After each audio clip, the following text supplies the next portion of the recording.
हाल के दिनों में देश ने, दुनिया ने ऑपरेशन सिंदूर की बहुत चर्चा की है। अभी हमारे मित्र राहुल जी ने भी बड़े विस्तार से ऑपरेशन सिंदूर की बात की। वो आर्मी फैमिली के हैं तो उनका इसमें जज्बा स्वाभाविक भी है, उनकी रगों में वो चीजें दौड़ती है। गर्व के साथ उन्होंने उसकी प्रशंसा भी की और देश और दुनिया भी कर रही है।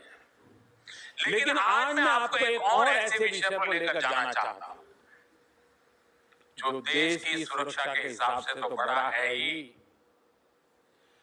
ये मेरे देश के नौजवानों के भविष्य से भी जुड़ा हुआ है। ये विषय नक्सलवाद का है। अब मैं समझता हूं ये नक्सलवाद शब्द ऐसे ही लोगों ने लटका दिया है। हकीकत में ये माओवादी आतंक का है। ये माओवादी आतंक की कथा में आज सुनाना चाहता हूं आपको। कांग्रेस के शासन में जो अर्बन नक्सलों का जो इकोसिस्टम है, ये जो अर्बन नक्सल है, वो कुछ तरह ऐसे हावी थे, आज भी है। माओवादी आतंक का कोई भी घटना देश के लोगों तक न पहुंचे, इसके लिए वो बहुत बड़ी सेंसरशिप चलाते रहते हो। हमारे देश में आतंकवाद की इतनी चर्चा होती थी, आर्टिकल 370 पर डिबेट होती थी, लेकिन हमारे शहरों में जो कांग्रेस के राज में पनपे हुए अर्बन नक्सली बैठे थे, जो ऐसी संस्थाओं पर कब्जा जमा करके बैठे थे, वो माओवादी आतंक पर पर्दा डालने का काम करते थे, देश को अंधेरे में रखते थे। अभी कुछ दिन पहले भी माओवादी आतंक के कई पीड़ित दिल्ली आए थे। ये बड़ी दर्दनाक चीज है। बहुत बड़ी मात्रा में आए थे। किसी की टांग नहीं थी, किसी का हाथ नहीं था, किसी का आंख नहीं थी, शरीर के अंग कुछ चले गए थे। ये माओवादी आतंक के शिकार लोग थे। गांव के गरीब आदिवासी भाई बहन, किसान के बेटे थे, माताएं बहनें थी, दो पैर कट चुके थे। वो दिल्ली में आए थे, 7 दिन रहे, हाथ पैर जोड़ करके कह रहे थे कि हमारी बात हिंदुस्तान के लोगों तक पहुंचाइए। प्रेस कॉन्फ्रेंस किया उन्होंने। आप में से किसी ने देखा नहीं होगा, सुना नहीं होगा। ये माओवादी आतंक के ठेकेदार जो बैठे हैं ना, उन्होंने उस जुल्म के शिकार हुए उनके दर्द की कथा भी हिंदुस्तान के लोगों तक नहीं पहुंचने दी। कांग्रेस के इकोसिस्टम ने इसकी चर्चा नहीं होने दी।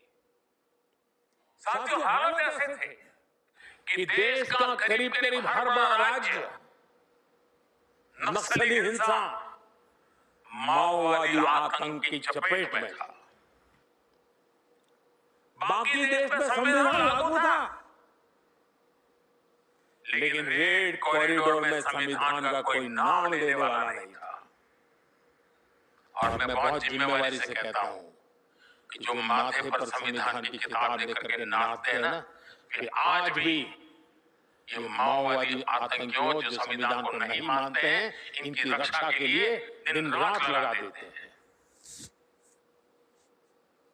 साथियों, सरकार तो चुनी जाती थी, लेकिन रेड कॉरिडोर में उसकी कोई मान्यता नहीं होती। शाम ढलती थी तो घर से बाहर निकल पाना मुश्किल हो जाता था।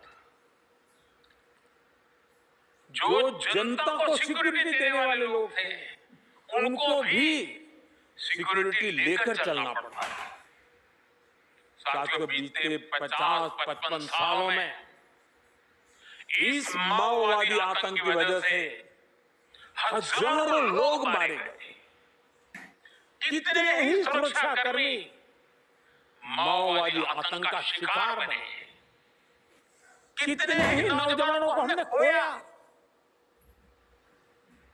ये नक्सली, ये माओवादी आतंकी स्कूल नहीं बनने देते थे इलाके में, अस्पताल नहीं बनाने देते थे।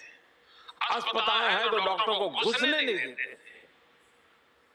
जो बने हुए थे उनको भी बम से उड़ा दिया जाता था।